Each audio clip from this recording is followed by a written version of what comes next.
Shimati. Namaste, Saraswati Devi, Gauravani Vachaline. Namaste, Ashtatara Satarine. Jai Sri Krishna Chaitanya, Prabhu Nityananda, Shri Advaita, Radha, Shiva Sami, Gaura Bhaktavinda, Hare Krishna, Hare Krishna, Krishna Krishna, Hare Ram, Hare Ram, Ram, Ram, Hare Hare. Let's pray to the holy name that by this study and reading that we do for the next hour will inspire us to chant with love and affection and attention the holy name of the Lord. Hare Krishna. So we are reading the Harinam Chintamani, and we finished the third chapter last week, and the first, second, third chapter is explaining quite a bit about the science of the name. And this chapter 4 is going to begin, which I mentioned last week, which takes most of the Harinam Chintamani, describing about the 10 offenses to the holy name. Yeah. But I thought before we do that, we'll just what we call have a lion's glance, that we go back, look over our shoulder, and just look at that chapter that we did last week, because it was quite technical.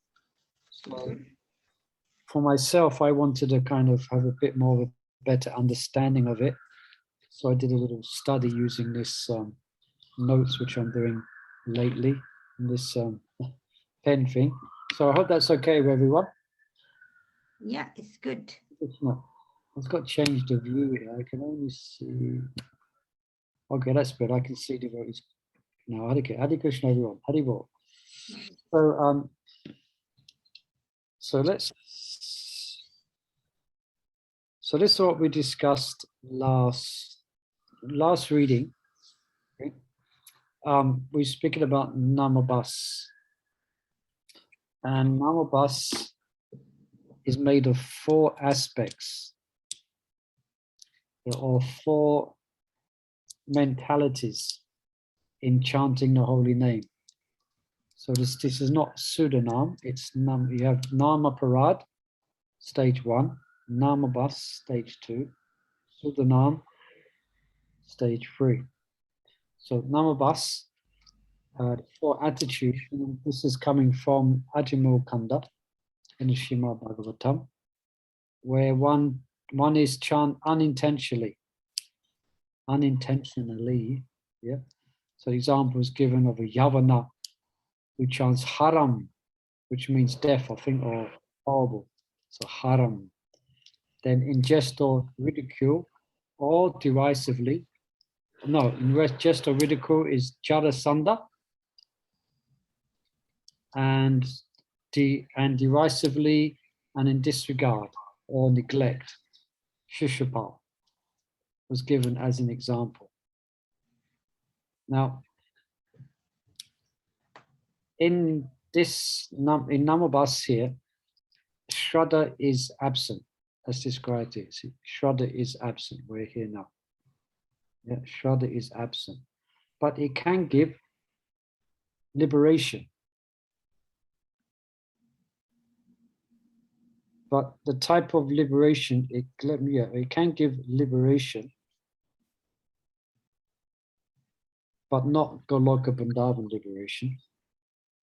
But if one is chanting with faith, it will lead to attraction, to a Krishna.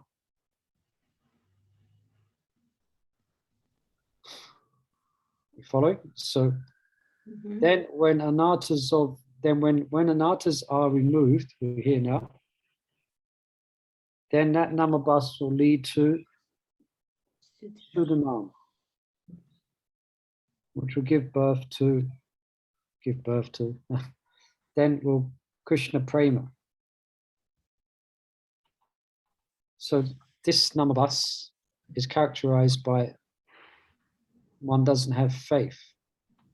But when one is chanting with faith, that will lead to Sudanam, and then eventually to Krishna Prema. Now, then there's a description of Abbas. There's different types of Abbas. So the word Abbas, so Namabas, looking at this word here, yeah, Abbas. So Abbas, it means faint or indistinct.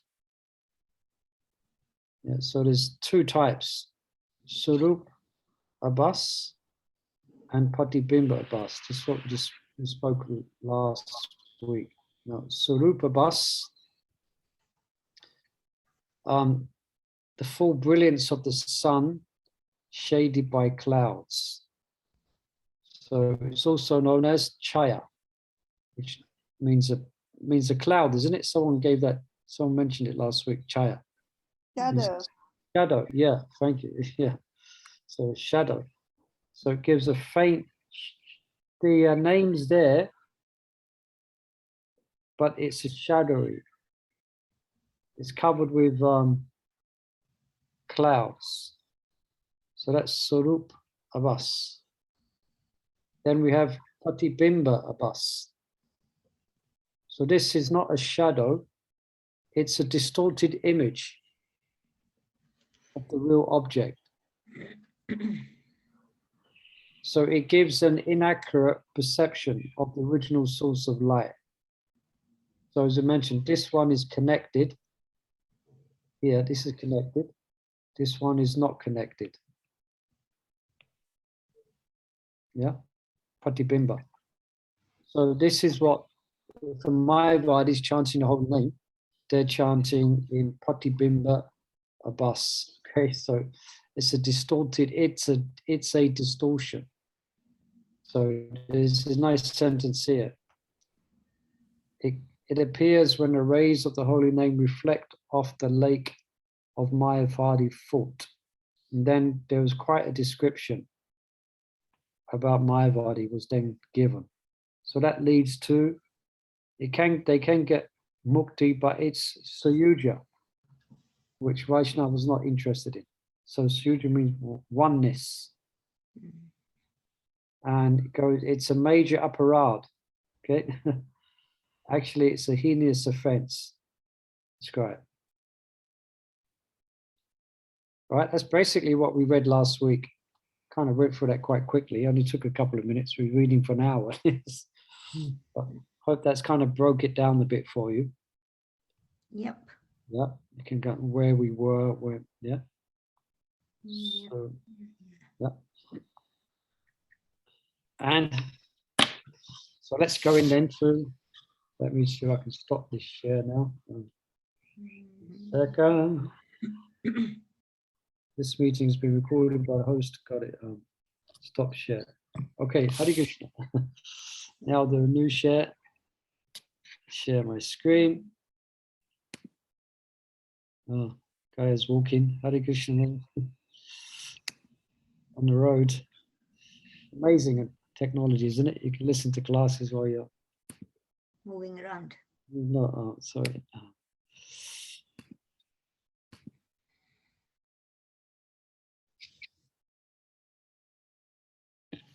Okay, so you should be able to see the Harinam. Wait, can I just, something's like. Yeah. And yeah, sorry, I didn't ask any questions on that. Is there any question? I was just thinking, like, the shadow is still better than the image, is it?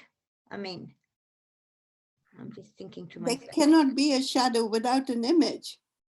Reflection, maybe you meant. Yeah, that's what I mean, yeah. Sarup Namabas, it's not distorted. It gives a faint recollection, it gives a faint indication of the real thing.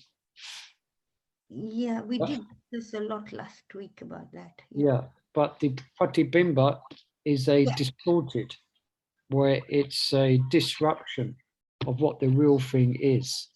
So Mayavadis, who for them, Krishna's name, fame, qualities and pastimes is all illusory and not real.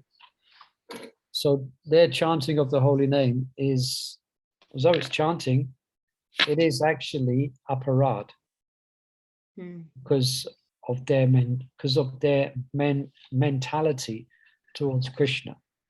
So it's called Pratibimba Namabas. And actually then it confirms later that actually it cannot be actually real Namabas. because it's actually non-aparad. Yeah, that's why. And we- then- okay. Yeah, so when a Mayavadi is chanting the holy name, they have even no faith in the divinity of Krishna. Hmm. Krishna doesn't exist. We don't exist. Nothing exists. It's all one.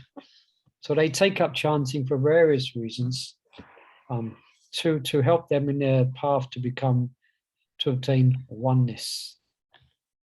Hmm. Sayuja. Yep.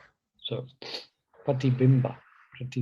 Not that we might not come across that word very often. So if you see someone chanting Nam and they got 3 lines across their forehead, that's a sign of a Mayavadi. Mm-hmm. They're chanting. You could say they're chanting. That man's chanting Patibimba, Namabas, Patibimba. So that, do you know what 3 lines means? It means because normally all the persons have lines going up, Mm-hmm. different types of tilak, but 3 lines is just going against any sense of identity or form. So it's just 3 lines. It's even offensive to put that on your forehead. 3 lines going that way. It's quite common in India, you see it. Mm. Generally, that's Mayavad. So if they do happen to be chanting name in bhajan, or they may even have something, it may be in their sadhana, it may be chanting Krishna's name in their sadhana. It's not going to lead, because it's without faith, it's actually, it's without faith, it's based on distorted knowledge. So it's not going to lead to Sudhana. So, Prabhu, so they are meditating just on the name and not the feature or the person as Krishna or God or whatever, whoever they are praying. Well, they have all types. There's all types of Mayavadis. They may use, because what they use, they actually worship the deity, because part of the process of the classical Mayavadi, it means that they do, so in order them to come to high levels of realization, they have to learn to control their senses. Yeah. So in a beginning stage, they will focus their senses on the deity and absorb themselves in meditation upon the deity to focus themselves. Yeah. And then they come to the conclusion it's all oneness, there's nothing. Yeah, then they may come to the conclusion that I am the same as the deity and the deity is me. Yes. Yeah, but they may use it as an auxiliary. Yeah, and they may, But then they, Prabhu, but that's also true because we are all part and parcel of Krishna. All of us. Yeah, but we We're think not one. No, I understand that. We're not one, but Hmm. we are part and parcel. So how can the Mayavadis think in those terms that the oneness of it? well, because they're following their acharya, Shankaracharya, yes. because they follow their acharyas, and that's what they write, and that's what they teach. So remember, yesterday we were describing if they get the question was, if someone gets a bad seed, if they hear from such persons about the path of oneness, I mean, they use very, very flowery words. They have to even a commentary on Bhagavad Gita. They don't comment on the Srimad Bhagavatam, except they comment on the Chatur Sloki of Bhagavatam, the 4 verses. So why? Because that's what their guru is telling them. That's what Shankaracharya is teaching them. Oneness. Yeah. So we Yeah. Vaishnavas differ. But Krishna sent Shankaracharya, Lord Shiva, to preach these things. And Yeah, then, it's a whole so it's all like, tactical move by yes, Krishna. yes, yes. Yeah, And Krishna puts things in place that will change a situation in 200 or 300 years, Krishna's very intelligent. He knows how to put things in place that it's going to help 200 years from now or 300 years from now.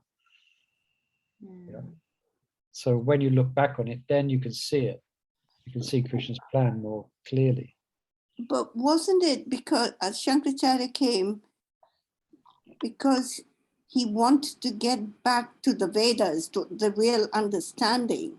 Yeah, he wanted at least bring people to have faith in Faith, Vedas. yes. Because who is it who decried the Vedas before him? Lord Buddha. Yeah. Buddha did away with Veda. That's why it's called Nastic. Nastic means those who don't have faith in Veda. Nastic. And that's And in order to bring it back, because the gap was, in order to make the transition, first he brought people back to the Veda. And then after Shankaracharya came Ramanuja, who's it? Madhavacharya, Ramanuja, and ultimately Lord Chaitanya. Give the right interpretation of Veda. Yeah, anyway, so yeah. All right, so should we one who is deluding people, and then he's coming as Lord Chaitanya saying, but that's not right now, join this group now. yeah, because at least they were ready to accept Veda. Before they wasn't ready to accept Veda, so it took someone powerful to bring them back to accepting the Veda. Yeah. And that was Shankaracharya, a very powerful preacher. So he brought them back to the having faith in Veda. Because to preach to them, personalism straight off the bat after they've been, I don't know how long Buddha was present for in India. Does anyone know how long Buddhism was present in India? Was it 100 years, 200 years? I don't know. So that's a long time for people to not even consider Veda. Yeah. But then again, so Shankaracharya preached heavily. Anyway, let's move on, shall we? Now we're looking at this chapter 4, which is criticizing. It says criticizing saintly persons, but it introduces the 10 offenses. And then it's going to continue speaking about the first one, which is quite close to our discussion yesterday on questions and answers on Sudha Bhakti. All right, so Mother Sahachari, she had a hand up. You can read. Chapter 4, Criticizing Saintly Persons. All glories to Lord Sri Gauranga, the life of Sri Gadadhar Pandit.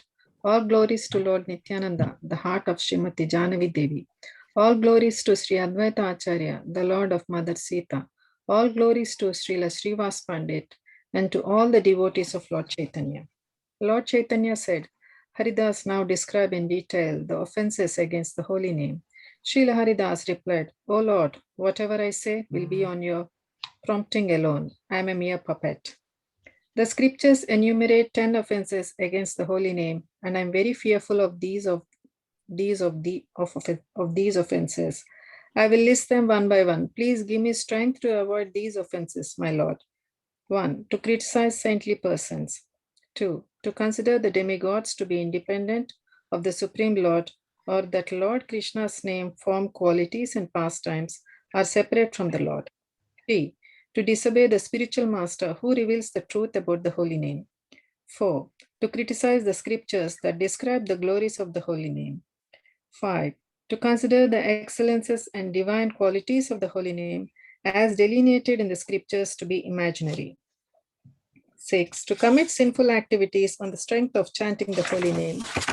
7. To instruct faithless persons on the glories of the holy name. 8. To equate chanting of the holy name with the materially auspicious activities recommended in the Karmakanda sections of the Vedas. 9. To be inattentive while chanting the holy name. 10. To not develop love for the holy name after knowing his glories because of maintaining attachments to the body and things related to the body. To criticize a saintly person is offensive. Criticizing a saintly person is the first offense against the holy name. It completely disrupts one's spiritual life. You have personally described the qualities of a sadhu in your incarnation as Lord Krishna. When you spoke to Uddhava, as recorded in the 11th canto of Srimad Bhagavatam, the sadhu's qualities are as follows. He is merciful, tolerant, equal to all, performing penances without excessively inflicting injury to the body, truthful, pure-hearted, compassionate, free from lusty intelligence, master of the senses, voluntarily accepting material impoverishment, gentle, clean, regulated in eating, peaceful, apathetic to materialism, patient, steady, taking Lord Krishna as his only shelter, free from illusion, grave, a conqueror over hunger, thirst, lamentation, envy, and old age, not expecting honor from others, offering respect to others, expert, not a cheater, and knowledgeable. Qualities are of two kinds, Swarupa and Tatastha. These qualities can be divided into two categories. Swarupa, or the direct and indigenous qualities of any substance, and Tatastha, qualities that are ornamental and which are visible. When the substance comes in contact with something else, the sadhu's acceptance of Lord Krishna as his only shelter is his Swarupa Lakshana, and all the other qualities are Tatastha. If by some good fortune one associates with a Vaisnava, he develops a taste for the holy name and takes complete shelter of Krishna's lotus feet. Thus, he develops Swarupa Lakshana, and then through continued chanting, he gradually develops all the other Lakshanas or symptoms. These other Lakshanas are Tatastha, but nevertheless are essentially present in a Vaishnava. Saintliness depends upon Swarupa Lakshana. External designations such as the four social and religious orders of Brahmana, Kshatriya, Vaishya, Shudra, and Brahmachari, Grahastha, Vanaprastha, and Sannyasi are not the symptoms of a sadhu. The scriptures expound that the quality of complete surrender to Lord Krishna is the hallmark of a sadhu, and he alone can chant Krishna's name purely. O Lord Chaitanya, through Raghunath Dasa Goswami's example, you have taught everyone about how to become a proper Grihastha, Vaishnava. Srila Raghunath Dasa Goswami appeared not in the Brahmin caste, but in the inferior Kayastha caste in a village called Saptagram. Your instruction to him was that he should not become impatient and act crazily by whimsically leaving home, but return to his household life and remain there. Liberation is gradually attained by following an orderly process. There is no need to prematurely pretend that one is detached and renounced just to impress people. Renunciation has to take place within the heart. Wearing the dress of renunciate when the senses are still uncontrolled is called monkey renunciation or Markata Vairagya. The householder should fulfill his duties in a regulated manner and practice detachment by cultivating firm faith and deep attachment for Krishna within. While conducting normal external social dealings with the people in general, very quickly Lord Krishna will personally liberate him. Symptoms of a renounced sadhu. When you saw that Srila Raghunath Das Goswami had at last left his household and embraced a renunciant life, your instructions to him on the proper path of renunciation were wonderful. You taught that one should not engage in nor give audience to frivolous materialistic conversations. The wearing of fine clothes and the tasting of delicacies must be rejected. Being always ready to offer respect to others, demanding no respect for oneself, one should constantly chant the holy name. One should render intimate service to Sri Radha and Krishna in the mood of the residents of Vraj. Okay, Same basic quality. Was there any questions about that or observations or Krishna reflections? Krishna conscious is internal. Yes. Abadan, what did it say? How it cannot be, how not to judge a sadhu? You know, not to judge a sadhu like. Perhaps I asked the question wrong. Yeah. Appearance? Yeah, well, it's not according to one's status in Varna and Ashram. Yes. Yeah, that's not, like, say, one may be a brahmachari or sannyasi. So obviously one gives respect, that's the protocol. And by all due respects, then they should be acting according to sattvic principles and acting like a sadhu, especially if they have saffron cloth. But it doesn't mean they are the only ones who who have access to being a sadhu. It's open. And then he gives the example of Raghunath Das Goswami, but who eventually became a externally fully fledged renunciate. So someone may be more renounced or a sadhu in married life than someone who's in a brahmachari ashram. Yes, I think so, because they probably have lots of like maintaining their house and things like that, and yet they're pretty renounced. Yeah, but and they're more attached to the holy, although they're living within facilities, they're more attached to hearing and chanting than maybe some brahmacharis living in an ashram. There was so. Because like in the ashram, I'm just thinking to myself, if everything is available, you don't have that experience of difficulty. And if difficulty comes, they can quite easily. Well, up. difficulty, no matter where you try and hide, then difficulties will come. Are going to come, yes. I can give you a long list of difficulties that the brahmacharis go through. Different challenges. Yeah, difficulties will actually come, and to everyone. But the point there is, the point we're trying to make is that, as you correctly said, it's not external.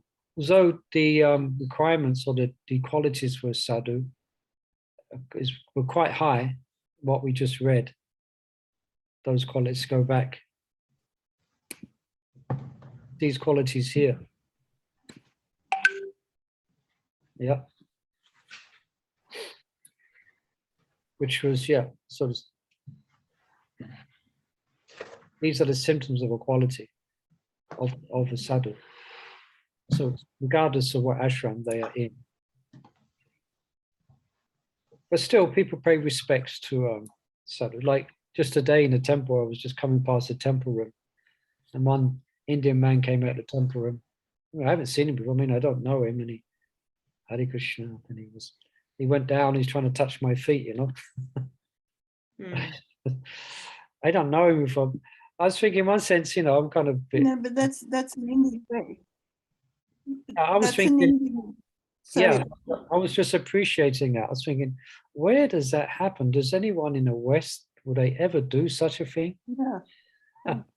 So such a wonderful culture in India that you respect to, say, sadhus or those living in a temple. I was thinking, wow, it's such wonderful culture. I wasn't like, I felt uncomfortable, but I was just looking at it from a objective point of view and appreciating the culture. Yeah, you remember when Prabhupada's friend took Prabhupada to see a sadhu. There's a sadhu, it's here. Let's go and see him. It's like, that's the culture, isn't it? Yeah. Sadhu's in town, let's go and see him, meet him, pay obeisances. Yeah, that was Bhakti Siddhanta. Yeah. But it still happens, Prabhu. It still had, till you went on a yatra with Gurudev and Devamitra Maharaj to Puri. Who is Gurudev? Niranjan Swami. Yeah. And Devamitra Maharaj and another Maharaj. So we had gone on, this was in Puri, and then we took a day somewhere, Madhavananda Prabhu took us, and all these village people, they heard the kirtan coming. And they all came out with baskets of flowers and showering them and paying obeisances and with the milky water, and then just touching their feet. For me, this was in India, but I was absolutely shocked to see that these things still happen. Yeah, thankfully, the culture is still there. Yeah, in the villages, definitely. Yeah, probably more than anywhere else now in the villages. Yeah. But the point that's being made here is that sadhus can be in any of the, any of the ashrams. They can be, but anyway, but they will show, they're showing the etiquette, showing the respect. Yeah. And then Surup and Tatashta was then spoken of. In Vrindavan, anybody in Saffron, they all call them Maharajas. Yeah, Maharaj, you know, paying obeisances. Yeah. But it's quite nice, actually. Yes, it's very sweet. Culture is very sweet. If you like, yeah. Right. Anything else? Everyone understood Surup, Tatashta. Someone could just repeat back. What is the difference between the two?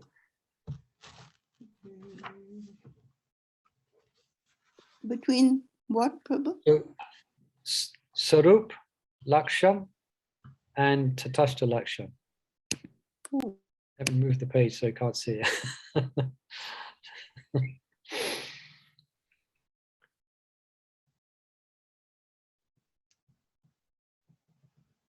These two words, good to get familiar with them because they're used quite often. Sarup and Tatashta. What is Tatashta? You think of Tatashta. We are Tatashta Shakti, isn't it? Yeah, it's marginal. Marginal. Marginal Yeah, that's it. And Sarup means? form. Form. Yeah. So, for instance, the Sarup Lakshana, Lakshana means quality. The Sarup Lakshana, from which the other qualities come, Tatashta. The Sarup Lakshana of a devotee is that they are surrendered to Krishna. Yeah. Krishna, Lord Krishna. Yeah, the guy who plays the flute. Yeah, they're surrendered to Krishna. So that will give birth to all the other qualities. Yeah. That was the Sarup, the main root is surrendered to Krishna. And then the other qualities will come as we read about. So let's go back again. This is, yeah, so the Sarup Lakshan here, the direct and indigenous, interesting word, indigenous is used. Normally it's used in context of tribal people in different parts of the world, isn't it? The indigenous Australians, the indigenous Americans, you know, but so the original. So here the Sarup is the Sadhu's acceptance of Krishna as his only shelter. And then from that will come the other qualities here, Tatashta. Yeah. That's why Yashasti Bhakti Bhagavati Kinchanai. By just surrendering to Krishna, all the qualities of the good qualities of demigods will actually come. Yeah. That's been brought up here. And then we heard about, can someone tell me what's the significance of the example given of Raghunath Das Goswami? Why is Haridas Thakur or Bhaktivinoda Thakur bringing this up? His renunciation. He Yeah. went back to it. Varnashram. Sorry? The Varnashram is completely different. Normally Brahmin will go become a renunciant, but he was a Kayastha and he's becoming a renunciant. Yeah, very good. Yeah. No, Rajkishore, she's got it spot on, I think. Yeah. Yeah, very good. So he became a sadhu in a real sense of the term. And he came from a Kayastha. So Kayastha means they deal in what's Kayastha? Class? What does that mean? I think they deal in like some kind of administration, but not Administration. Does anyone know? Rajkishore, Kayastha? But they are not Kshatriyas, so I would have thought they are the Vaishyas. Yeah, no, I think Mother Ranga's right. They actually deal in gold, I think, or commerce. commerce. Like Yeah. Yeah, so they're Kayastha. So that's the family that Raghunath came from. But he became a renunciate. He became a sadhu in the full sense of the term, externally and internally. Yeah. And he got instructions for a sadhu as well. No gramya gata. No jalebis. So I had some jalebis today. It was very nice. Yeah, it looked like there was a mountain of jellybees. Yeah, I only It was saw a 2 of them, but Oh, well, when I saw it was like a huge mountain. yes. So For a Rajbhog. yeah, Raj Burger. Raj Bhumi and her team, they made jalebis. And it was, let's not get distracted. Jalebis. But yeah, so Raghunath specifically was given instructions for to show what it means to be renounced. Yeah. Right. Is he the one that Lord Chaitanya asked him to go back and look after his parents? Yeah, that's the And one. then left Yeah, it said and here. then he came to Vrindavan. Okay. Yeah, the time will be right. The time is not now. Then he got the mercy of Lord Nityananda, isn't it? And Lord Yeah. Nityananda blessed him that he will eventually get the complete shelter of Gauranga. And So he acted like a normal person. right, yeah. Then when the chance was given, he left. Sadhu. And he resided at Radhakund, where he was giving pravachans. Yeah, after Lord Chaitanya left, yeah. After Lord Chaitanya left. Speak 2 hours a day on Gauranga's pastimes. All right. Now I've been going back and forward, so we finished. Where do we leave off? Where did we finish? In unit Depends. Oh, we're starting here. That's it, yeah. So Raj Kishore, would we like to pick up here? Then you saw Raghunath, Yeah, Swarup Lakshan. yeah. Yeah, it was the same basic quality of householder and a renunciant. That's where Sahachari finished. Where? no, this is where we start. Yeah, that's where we start off from, Mother. The I thought- highlighted one. You read Yeah, from I thought we just from read there? that, and then we stopped and had discussion. So now we're here. Now Is we're it- here. Symptoms of a sadhu in a few words. Oh yeah, you've got titles for that, but Yes. I don't have titles for each chapter. I'm just Yeah, that's the one, Rajkishori. Yeah. Symptoms of a sadhu in a few words. gone. One who has fully surrendered to Lord Krishna will naturally.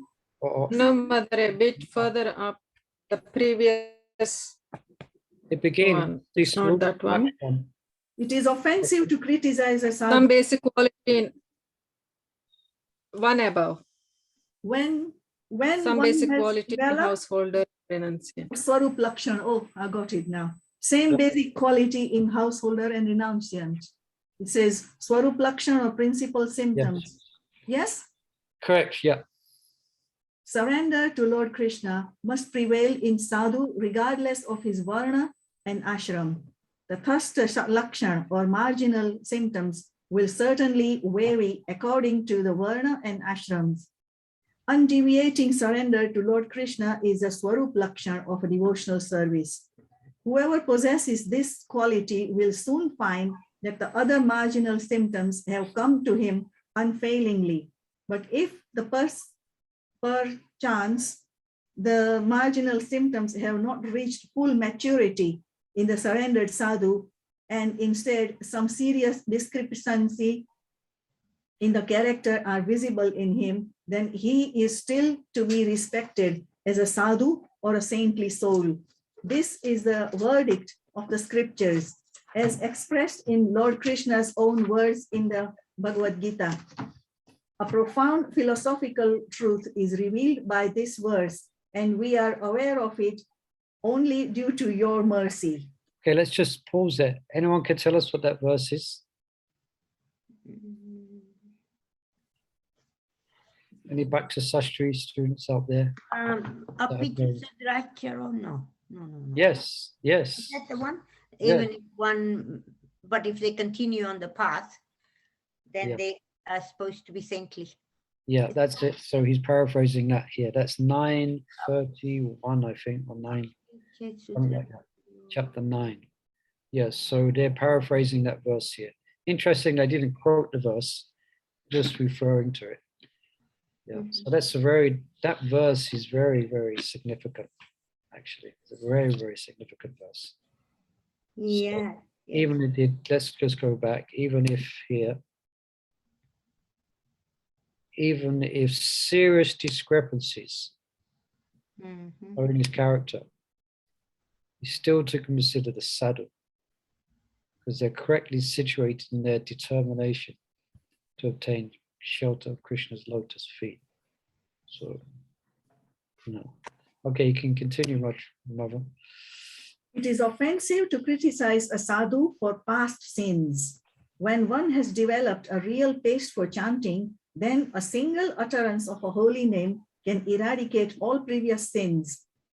Some vestiges of sinful reaction may still remain in a particular individual, but these also are gradually removed by the process of chanting.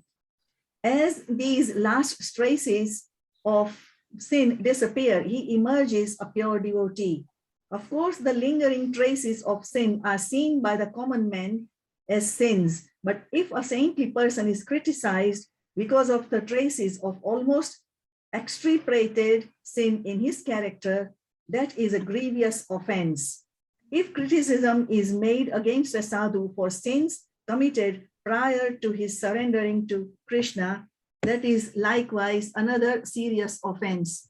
Such I just want to pause there again. So it says here, so I'm having fun with this highlight at the moment. If offenses are made to sins committed prior to his surrendering to Krishna, that's an offense. Now, the same thing means if criticism is made against a sadhu for his sins while being a devotee. So if someone has a if someone has a continued bad mentality for someone who fell down 2 years ago and continues to have, and criticizes them for that, then that's considered a serious offense. If that person has made amends and has gone on and has repented and has gone on from that, if someone still has a kind of chip, then it's a serious. Now, I won't open it up, but it's a big discussion in our movement sometimes, because you get, and I won't open up the discussion here. For instance, but now I've already started. What do you do if someone abuses children? As this is a massive issue. What's the situation there? Are they still considered a sadhu? I can almost feel some people screaming. No, so it's going to be a big issue how to apply it. But anyway, in general, we should keep in mind, of course, every case is individual. Anyway, let's quickly read on. What's a sadhu? What's the description of a sadhu? I mean, how far do we go with who is a sadhu? And like in Bhaktivinoda Thakur says, even if somebody chants the holy name once is qualified, but how far are we going with somebody being a sadhu? Well, very well. It says, even what's that verse says, but even if one commits the most abominable activity, so it could be murder. But if they're on the path. Yeah, now the situation, but yeah, if they're, see, I knew I shouldn't have. No, I didn't mean it like that. I was trying to figure out. Yeah, it's difficult for us to comprehend. So even sort of most abominable activity, so that may be many, many things. But if they're repentant and they're still on the path of devotion and they're chanting the holy name and they're not maintaining that behavior and they're not, then they are moving forward and they're putting that behind, whatever they may have done, they're putting it behind them and they're going forward and they're begging for mercy and they're repentant. That person is a sadhu. Chandra, we discussed this with Nam Sankirtan last week. Yeah, that's why I wanted to recap on it. Yeah, even holy names, these offenses we learned with Nam going from bottom up. Remember? In one of his class, we were going to have the bottom. Yeah, but in the context of your question, we discussed this quite a bit by saying how powerful the Nam is. Mhm. Yeah, Mhm. very Yeah. good. Yeah. And Then we're just, I think in You can- response to you, it's a very personal thing, how you react. You shouldn't do any ninda or criticize them, but you should, I say, take it on face value as of now, Hmm. how they are conducting themselves, yeah. with caution. Yeah. I'll add that, with caution. Mother Lavanga, you had a point there. Yeah, I was just saying, like somebody who commits like a grievous offense or Heinous, something, yeah. and they are rectifying themselves and back on the path, then you accept them as being a sadhu, but you don't accept the activity. You know, you're not Yeah, very good point. obliged to say, oh, it's okay that you did that. It's not okay, but I accept that you're back on the path and that, you know, Yeah, you are very, following correctly now, but it doesn't mean that you have to trust them, or it doesn't mean that you have to activities. your voice is coming in and out, but very Yeah. good point you're making. We Does we that mean could Sadhu? understand. Yeah. So hate the sin, hate we get mixed up. Hate the sin and not the sinner. So, for instance, institutionally, we have the persons who've been engaged in, who have been engaged in abuse, physical or sex, whatever it may be. Then there's certain boundaries which they can move in, and but they may not be allowed to the temples, but they're still, for what Lavanga is saying, it still should be considered a sadhu. But as a society, we have to protect them, and we have to protect the vulnerable as well. So it's a good point that Mother Lavanga is making. It's not it doesn't mean that if we're accepting the person as a sadhu, we're accepting what they did as okay. No, it's bad. It's very bad, and there is consequences for it. But you're still a sadhu. You can still chant the holy name, and you can get over it, and you can get purified of that. Yeah, very good point. Yeah. And also I said that, like, you don't have to trust them. You don't have to like have any like faith that, you know, they are, you know, you can accept that they are back on the path, but you don't have to like trust them. Yeah. You don't have to think they're that saintly that you trust them with anything. Yeah. Like, you know, especially a situation where they might commit the same Do the same again. thing again. Yeah. Like if somebody stole some funds from the temple and they rectify, you wouldn't give them the bank account again and say, oh, it's okay, you're okay now. You wouldn't do it. Yeah, very You good. wouldn't give them the credit card or whatever, the temple credit card again. Yeah, I was going to give the same example. If they stolen money from the temple and then they went away from the temple, then they come back in a humble mood and repentant, you're not going to make them head of finances. You might not do that. That happened with that one, didn't it? Was it Suvana a year Sure, or all so? types of things happen. Listen, in Vrindavan, it's happened so many times. That's why. And the Yeah, same that's what I person was comes saying. back in charge of the finances. Yep. That's right. This is going on. All right, you could. I think you can carry on reading, my brother. I think we stopped you a bit quick there. Sorry. Okay. Symptoms of a sadhu in a few words. One who has fully surrendered to Lord Krishna will naturally only chant Lord Krishna's name. Thus, such a person is entitled to be called a sadhu by the Lord's grace.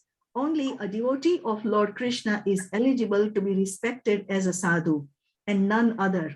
If anyone else proclaims himself a sadhu, he is but a charlatan and a braggart.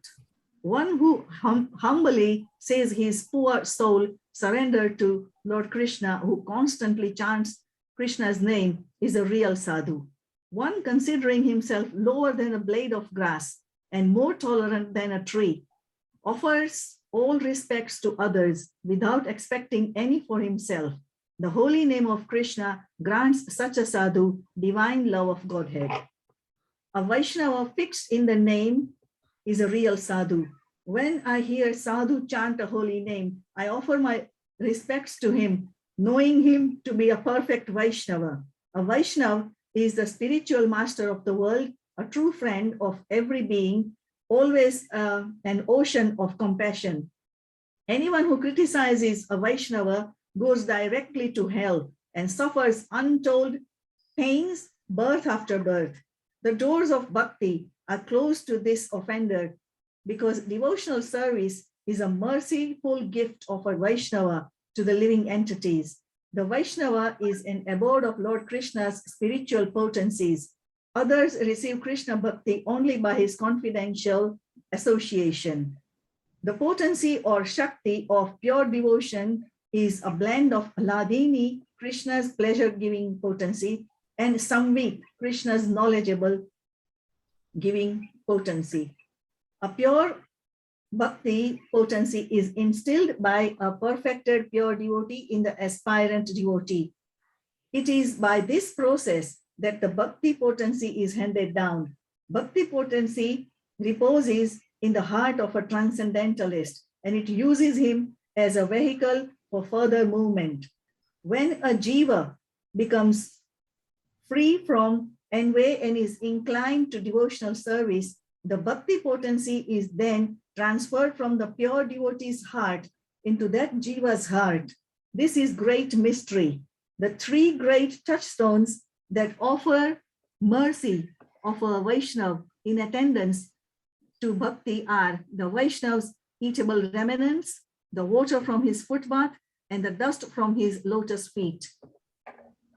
How a Vaishnava imbues his potency in others. When one sits in the presence of a Vaishnava for some time, one feels Krishna's potency exuding from his person.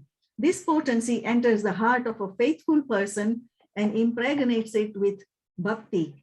He experiences immediate ecstasy. Just by a moment's association with a Vaishnava, bhakti is invoked in the heart of a pious person.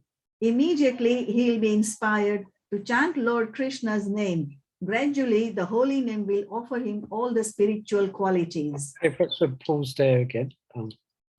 Very interesting. Quite significant statement there. Any comments or? I was thinking this last paragraph, you know, you've heard so many devotees when they've come across their spiritual master, they realize, oh, he's for me. That whatever he's speaking, it's like it's connected, you know? Yeah. Connected to their spiritual masters, you know. Yeah, very much. I'm sure we have all experienced that to one degree or another. Yeah. When we may get association of our Diksha gurus or Prabhupada disciples, just hearing from them, being in their association. It said here, yeah, just by being in their presence, one can feel Krishna's potency, and it can enter the heart and make us devotees and make us more devoted. That's why we need association of advanced devotees. I imagine this will be somewhat dependent upon the advancement of the particular Vaishnava. There's plenty of stories of Prabhupada disciples explaining what they felt like in Prabhupada's presence. Plenty of stories like that. And what's the three touchstones that were mentioned that offer mercy of a Vaishnava? The water from the lotus foot, the remnants, the lotus, the water from the foot, and the dust. Yeah, there's three, isn't there? There's the eatable remnants, yeah, you know, you're right, yeah. Prashad, Mahaprashad, water that's washed his foot, and dust from his lotus feet. What's the name of the devotee in Chaitanya Charitamrita who really took this to heart? He used to, I don't know the name, but So you can tell this, you paraphrase the story. Goes. did he used to bring fruit to devotees' houses, boga to devotees' houses, and they would cook and they will eat and they'll throw their plates out and he will have the remnants from there. Yeah. That's him. I think it's Kala Krishna Das. I think it's his name. Kala Krishna Das. Yeah. Yeah. I can't remember the name, but And he came from quite a, socially, he came from quite a high caste. He was a Vaisnava, so he didn't identify. And he would go to Jador Thakur, a Vaishnava who came from a lower social caste. And he would go and beg him, for some remnants. So they had a wonderful, sweet exchange. And of course, this Vaishnava refused, but then he was hiding behind the garden fence and waiting for the leaves to be thrown out. But yeah, sometimes I don't think today we're not so, I suppose devotees are, we kind of know this, but I don't hear it spoken of so much. I don't know, perhaps I'm wrong, but yeah, to try and get the remnants of devotees. Prashad, who is it quoting? Doya Moro was speaking of Navadvip Prabhu, who was really serious about getting remnants of the devotees, you know. He would plan and calculate, plan it and calculate it, and then go on a mission to make sure he got the remnants of the devotees, you know. And he was very serious about it as well. He was had complete faith in this. Yeah, so. I also remember early days when we first started, we used to, go for mercy, you know, remnants from whatever sannyasis would come or something like that. Yeah. These, you don't see that much so much. Yeah, some I don't. Program, you know, you'll go to the sannyasis come and you go to their house for programs, then they would get a little and they distribute it, or you all try, even if it's a seed, you know. Yeah. I think it still goes on, but it's not something I see so often. Yeah. I don't see. I think now the guru's disciples only get the leftover of the guru. Yeah. Other people don't get it. Yeah. Excuse me. Yeah, definitely did. Yeah, I remember serving my Guru Maharaj as well. That was one of the things, serving him and other Prabhupada disciples there in the VIP room then. Yeah, it's a bit of a thing because you got to clear up. You've established a Mahaprasad, but you can't give it your full intention because you have to clear up. So you have to hide it away somewhere or something. Yeah, but this is a point. I'm sure hopefully we've done that. We've got the remnants of the senior devotees. It's an important part of our. Yeah, it means you get. Yeah, here it said you can get Vishnu. You can get bhakti. Get the bhakti in their heart. You know? Can I say something about this prasad? I remember when Pankajangari Prabhu came to a house program, and devotee was saying, Mataji, serve a lot. Don't ask him. Keep serving. I said, he's saying, no, how will I do it? Please, we will have remnants. So yeah, very calculating. He was saying he was really upset with me because I was not serving enough. So I was like, I was serving, but I can't just dump it when he's saying no. It's enough. There must be an awkward situation. Yeah, so there you go. Yeah. Sounds serious about getting the most. All right, so keep that in mind. You know. By the way, I think he's a Bengali devotee. Who? He's a Bengali devotee. Okay, yeah. So I think they automatically have this culture, their system. Mm-hmm. I was thinking of in Chaitanya Charitamrita when Advaita Acharya calls Chaitanya Mahaprabhu Nityananda for prasad, you know, and then he just gives a lot, and Chaitanya Mahaprabhu said, "Oh, I can't eat so much. I'm a sannyasi. Just eat." And when he eats a bit, Advaita Acharya puts more and more. Don't worry, if you can't eat it, just leave it. Don't worry. So then others can get the remnants, you know. Yeah. feeding lots, and Nityananda was complaining because there wasn't enough. Enough. Yeah, he was complaining there wasn't enough. But But some sannyasis prefer not to leave so much remnants. Yeah, Literally, they don't. yeah. The people who come, I mean, the sannyasis who come to our house, they leave very little or none. Yeah, there is a principle actually. It said that a sannyasi of Maharaj should not leave any remnants. I read it I heard somewhere. that. Yeah. But sometimes they do out of mercy. Yeah. Yeah, so Mother Vishalna, you must have got lots of, you often host. Yeah, yes, that's why I'm that's- saying that one few Goswamis, and no, they don't leave any, or they would say, they will look in the plate and they would say, when you put so much, they would say, no, can you take this much out? I want only a bowl, and that means a bowl, and you can't put a spoon more. Yeah. So still you can yeah. get there, you can still do what Jaddu Thakur did. He would lick the plate. The place, yeah. So you can still do that. Yeah, we just put water in their plate and just, but I know one sannyasi goes into my sink and washes his plate and my plates as well. That's Jayadvaita Maharaj, isn't it? Yeah. Yes. Wow, very nice. Very nice that you host sannyasis and Maharaj. It's really getting very special mercy for that. All right, so it's past. It went very quick. A very nice discussion, isn't it? It's really wonderful, this Harinam Chitamani. So next week we'll begin here. With that. And Here, we'll continue here, yeah? An offender against the Sadhu. More about that. Was this, Prabhu, next week you won't be here. You're flying. is it next week, Vyas Puja? Yes. Okay, yeah, wow. no, on Wednesday he'll be here. You're going Thursday. I'm going Yeah, Thursday. Yeah, Okay, you're going Thursday. Sorry, yeah. Sorry. Okay, well, I Yeah. better get myself organized for next week. Hmm. Okay, so unfortunately, let's stop there and look forward to, where are we now? Tomorrow's reading, isn't it? Yeah. We had Bhagavatam Yeah, reading? Bhagavatam, yes. Yeah, okay, look forward to that reading.